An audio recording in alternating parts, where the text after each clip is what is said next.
아프리카 얘기를 좀 하겠습니다. 아프리카 중심부에 우간다라는 나라가 있습니다.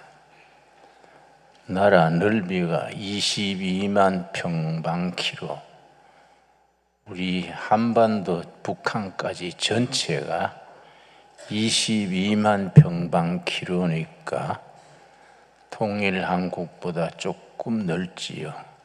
인구가 한 5천만 됩니다. 대단히 어려운 나라였습니다.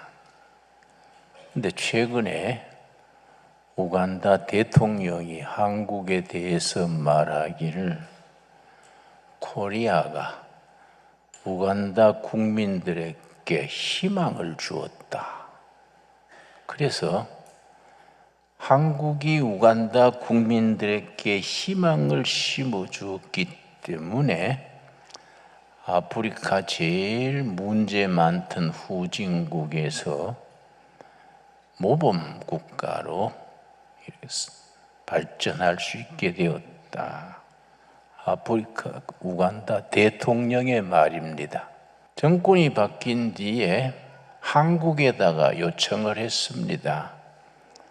한국이 아프리카 수준의 빈곤한 나라에서 선진국으로 발전했는데 한국이 우리를 좀 도와주시오. 우리 중국하고 손 떼고 한국하고 손잡고 싶습니다. 한국이 우리를 도와주시오. 근데 아프리카에 한국 선교사가 많이 나가 있습니다. 아주 오지 곳곳에서 선교, 구제, 봉사 활동을 하는데 우간다 국가에서 그렇게 요청을 하니까 한국 대사관, 선교사들, 코트라, 무역관 모두 모여가지고 자, 우리가 우간다를 어떻게 도우면 될까 회의를 했습니다. 그래서 아프리카의 중앙아시아의 각국에 나가 있는 한국 선교사가 그 현지에서 큰 힘을 발휘합니다. 지금 한국 선교사가 한 2만 7천 명 그런 나라 나가 있는데 그 사람들이요, 그 밑바닥 민심을 아는 거지요. 그 대사관에서 선교사들한테 물었습니다. 우리가 아프리카를, 우간다를 어떻게 도우면 되겠소? 선교사님들은 필드, 현장을 잘 아니까 좀 발언해 주시오. 그래서 이제 의논해서 우간다를 돕기 시작했습니다. 그게 이제 농업국가예요. 농사를 짓는데 벼가 수확이 아주 잘 안 나오는 벼를 심는 거예요. 한국에서 무슨 벼를 소개했냐 하면 통일벼, 이런 통일벼라고 이름 들었습니까? 박정희 대통령 시절에 개발했는 다수학 품종이 통일벼입니다. 그걸 한국에서 실어다가 퍼뜨렸는데 수확이 이전 벼보다가 3배요, 3배. 그러니까 농민들이 수입이 올라가는 거지요. 그리고 아프리카 우간다의 수출품이 오렌지 과일이 오렌지 과일에 전염병이 와가지고 한 절반 이상이 폐농을 했어요. 근데 아프리카 사람들하고 유럽 사람들이 와가지고 무슨 병인지 못 찾는 거예요. 근데 한국농촌진흥청에서 전문가들이 가가지고 우리 농가대학 교수들하고 가서 조사를 해서 원인을 알아낸 거예요. 반점병이라는 병인데 이거 처방을 해가지고 오렌지 가수원을 다 살렸습니다. 그러고 아프리카 우간다 국민들이 평생에 없던 걸 했는데 우리나라 새마을 금고 있지요. 새마을 금고 시스템을 거기에 도입해가지고 우간다 사람들 농촌 구석구석까지 전부 저금 통장을 가지게 된 겁니다. 우간다 사람들은 뭐 몇천 년 동안 그런 건 가져본 적이 없으니까 자기 이름으로 전부 푼 돈을 저축해가지고 대부도 하고 국가 사업도 하고 가수원도 만들고, 그래서 새마을 금고가 30명으로 시작했는데 이제는 뭐 아주 대박이 터진 거예요. 그 나라가 바뀐 거지요. 그래서 대통령이 한국이 우간다 국민들에게 희망을 줬다. 희망을 주니까 나라가 아프리카 밑바닥 열등국에서 아프리카 최고의 나라로 변화됐다. 그러니까 아프리카 사람들이 그 정서하고 우리하고 맞는 거예요. 그러니까 서양 선교사들이 막 집 져놓고 학교 세우고 했다가 전부 철수하는 거예요. 철수하는 자리에 빈집에 한국 선교사들이 들어가는 거예요. 그러니까 우간다 대통령이 그 말이지요. 한국이 우리들에게, 우간다 국민들에게 희망을 줬다. 희망을 얻고 나니까 국민 스스로 일어나게 됐다. 참 귀한 말씀이지요, 여러분. 오늘 본문 말씀 예레미야서 29장 10절 말씀. 예레미야 29장 10절입니다. 여호와께서 이와 같이 말씀하시니라. 바벨론에서 70년이 차면 바벨론의 포로로 끌려갈 때 예레미야 선지자가 하나님의 뜻을 받들어 예언을 했습니다. 가서 조급한 생각하지 마라. 장사하고 자식 놓고 교육하고 70년이 지나야 하나님이 해방시켜 주실 것이다. 그 유명한 70년 예언이요. 절대 조급한 먹지 말고 열심히 살아라. 70년이 차면은 하나님이 허락하신다. 예레미야 25장에 있는 예언의 말씀입니다. 그 말이지요. 70년이 차면 내가 너희를 돌보고 나의 선한 말을 너희에게 성취하여 너희를 이곳에 돌아오게 하리라. 하나님의 계획하시는 때가 있는 거예요. 하나님의 스케줄이 있는 겁니다. 이스라엘 백성들이 바벨론의 포로로 끌려갔는데 하나님이 해방시켜주는 때가 있는 거예요. 그 하나님의 시간이요. 그래서 헬라 성경에는 시간에 대한 단어가 둘이 있습니다. 카이로스. 카이로스는 하나님의 때, 크로노스는 사람의 때예요. 그러니까 사람들은 크로노스로 조급한 거예요. 빨리 남북 통일돼야지, 빨리 우리가 뭐 선진국 돼야지, 이렇게 조급해지는 거예요. 그런데 하나님의 스케줄은 다르다. 하나님의 때는 카이로스. 하나님의 때는 70년이다. 70년이 차면 내가 너희를 해방시켜 준다. 11절 말씀. 여호와의 말씀이니라. 너희를 향한 나의 생각을 내가 아나니 뭡니까? 평안이요. 평화, 평안, 평안이요. 재앙이 아니라 너희에게 미래와 희망을 주는 것이니라. 오늘 우리들에게, 한국 교회에, 우리 국민들에게 주시는 딱 필요한 말씀 세 가지가 나옵니다. 평안, 평화, 미래, 희망. 희망을 가지면은 오늘의 어려움을 극복할 수 있는 거예요. 희망이 없는 사람들은 아무리 부잣집 아들도 희망이 없으면은 마약하고 그 인터넷 중독 걸리고 술 중독 걸리고, 아무리 자기 집안이 부유하고 아버지가 재벌이라도 자식들이 희망이 없으면 그건 빗나가 버리는 거야. 아무리 가난한 집 아이들라도 희망을 심어주면 걔들은 미래가 있는 거예요. 응?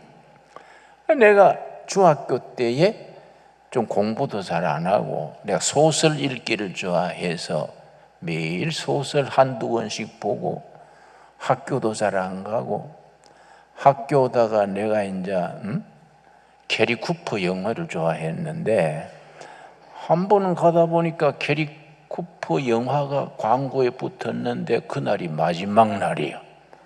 안 되지. 학교는 내일 가면 되지만 캐리 쿠퍼는 오늘 안 가면 안 돼. 그래 학교 오던 가방 들고 캐리 쿠퍼 영화관에 갔어요. 응? 그래 하니까 이제 친척들한테 소문이 나는 거예요. 내 하루는 외출했다가 집에 들어왔더니 우리 집 앞에 남자 구두가 몇 컬이나 있어요. 웬일인가? 누가 왔나? 귀를 기울였더니 방 안에서 외삼촌들, 우리 어머니가 맏딸이랬어요.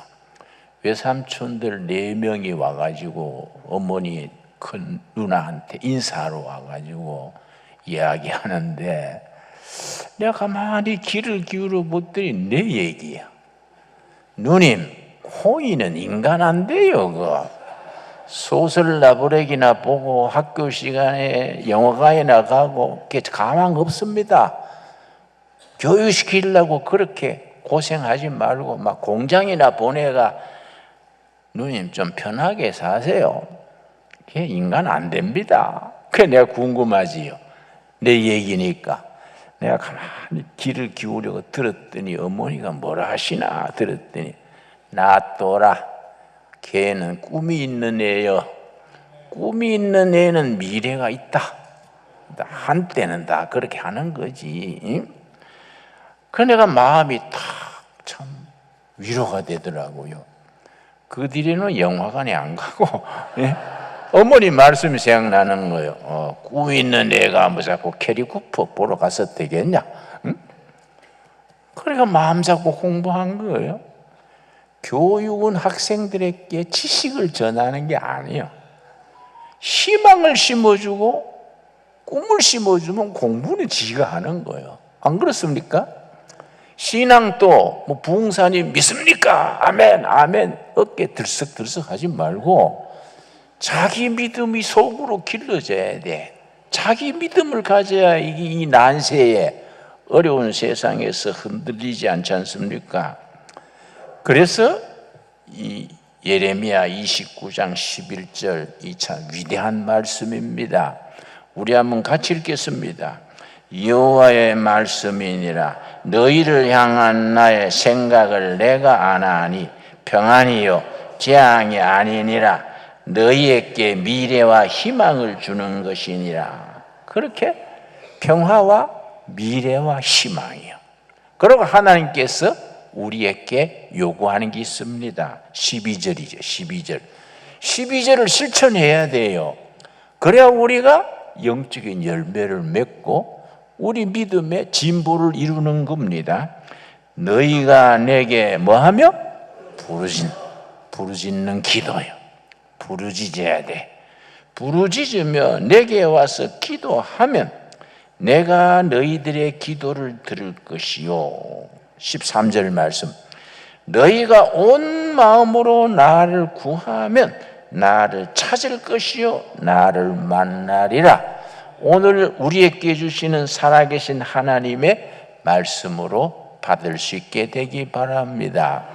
하나님께서 바벨론에 망해가지고 거들난 나라에 대해서 하나님이 말씀하십니다. 예레미야를 통해서. 내가 너희들에게 원하는 것은 재앙이 아니다. 망하는 게 아니다. 평화와 미래와, 그러고 뭐라 그랬습니까? 희망이다. 내가 너희들에게 주고자 하는 것은 재앙이 아니다. 희망을 주려는 것이다. 우리가 예수 믿어가 뭐이 달라집니까? 베드로전서 3장 15절 말씀, 참 귀한 말씀이지요. 이런 말씀은 우리에게 살아있는 말씀이 돼야 돼요. 살아있는 말씀. 베드로전서 3장 15절 말씀, 신약성경 380페이지 3장 15절입니다. 너희 마음에 그리스도를 주로 삼아. 이 말이 참 폭넓게 적용하면 너희 교회에 그리스도를 당회장으로 모시고 너희 마을에 예수님을 이장으로 모시고, 좀 넓게 너희 나라에 그리스도를 대통령으로 모시고 주로 삼아 거룩하게 하고, 너희 속에 있는 뭡니까? 소망, 희망이죠. 희망, 소망에 관한 이유를 묻는 자에게는 대답할 것을 항상 준비하되 온유와 두려움으로 하라. 온유는 인간관계, 두려움은 하나님과의 관계. 온유는 인간관계에 있어서 부드러운 겁니다. 상대를 포용하고 부드러운 겁니다. 요즘 우리 사회가 너무 삭막해요. 너무 거칠어요. 말도 막 말하고 막 상처 줄 말을 막 하고. 근데 부드러움으로 하라. 그리고 온유와 두려움, 하나님께 공경하는 마음, 하나님 앞에 두렵게 공경심을 가지고 인간관계에 온유함으로 대해라. 그리고 16절, 선한 양심을 가져라. 이 3박자지요.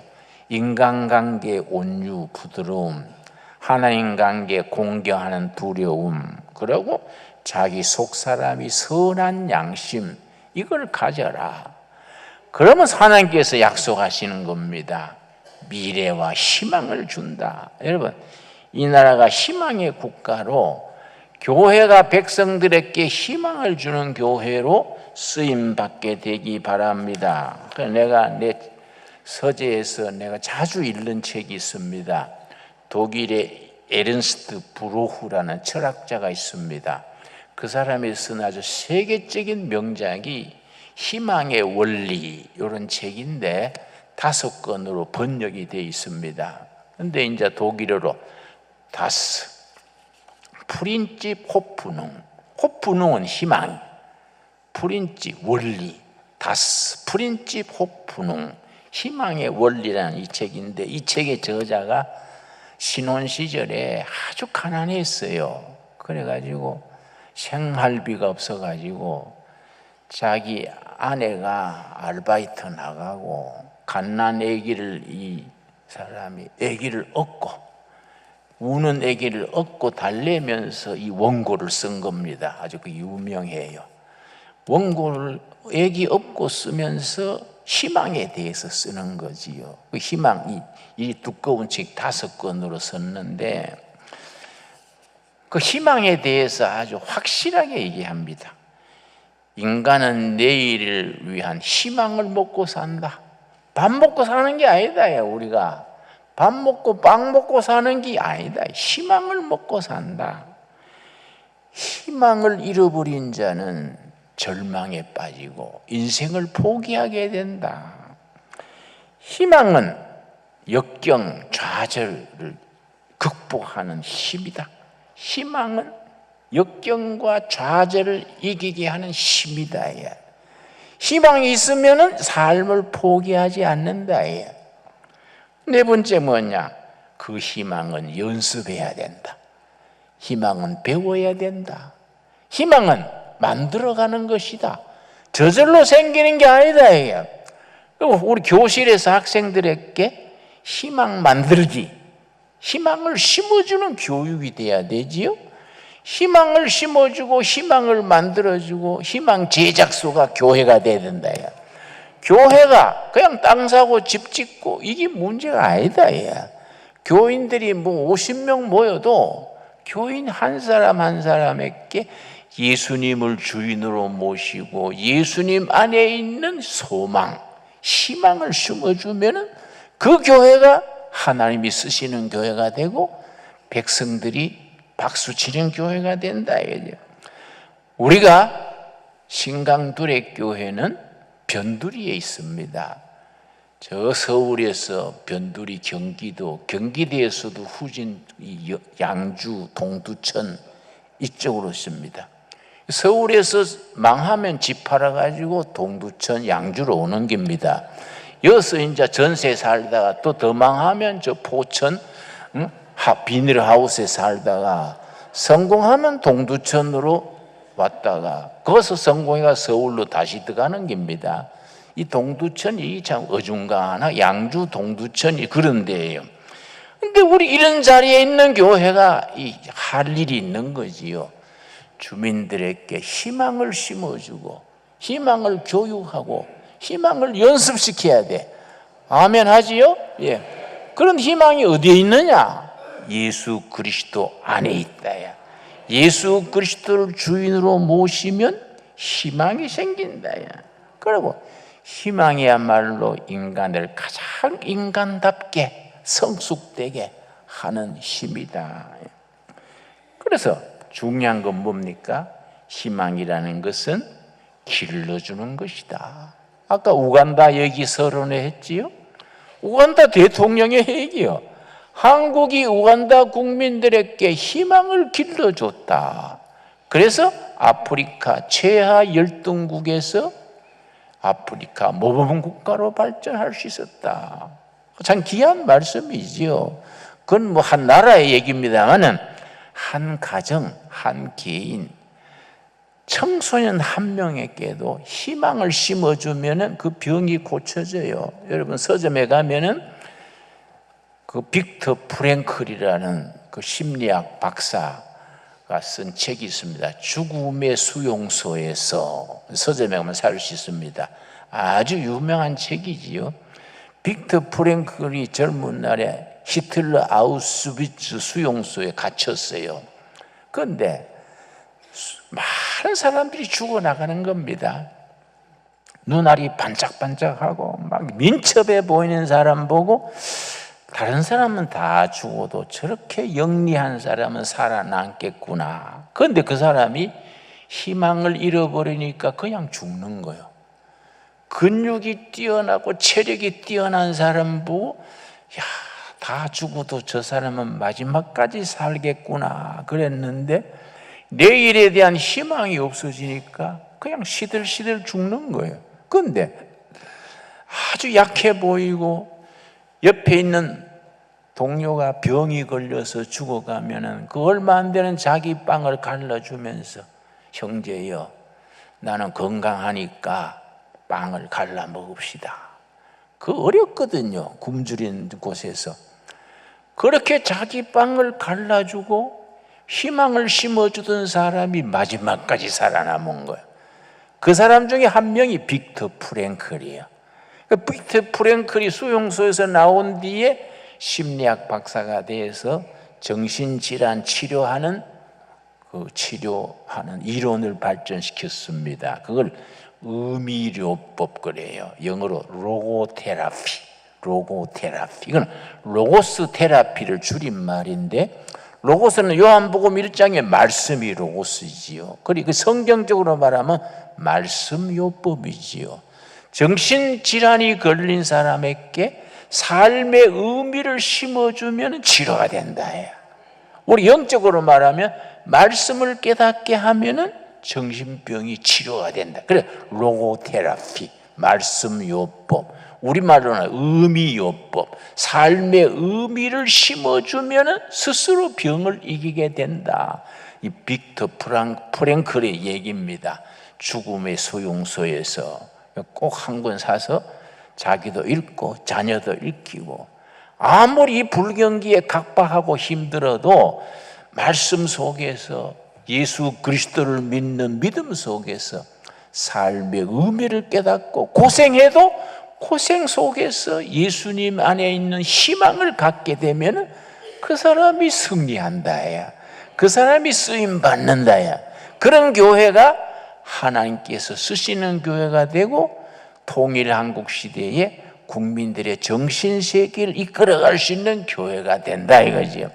그런 확신을 가지고 우리 교회 나아갈 수 있게 되기 바랍니다.